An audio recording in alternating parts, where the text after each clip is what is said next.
Today, we will be teaching you how to calculate the volume of epoxy needed for an epoxy pour. If you haven't built your form yet, I will link the form building video in the bottom right. Calculating epoxy is a simple volume calculation where you multiply the length by the depth by the average width of the pour. To determine the average width of the pour, you are going to measure the width every 6 inches to get an average width overall. We always measure the width of the pour at the top of the slab to account for some epoxy that will absorb into the wood and flow underneath the slab.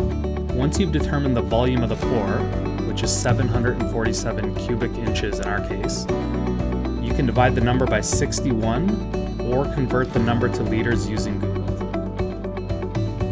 I would double check your calculations since the epoxy isn't cheap and you don't want to mix more than you need.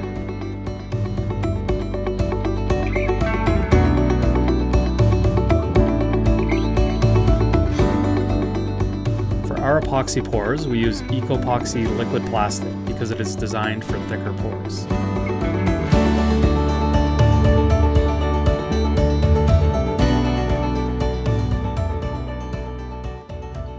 You'll notice the bubbles when you first pour, but those go away on their own over the next few hours. Or you can use a torch or a heat gun to remove them right away.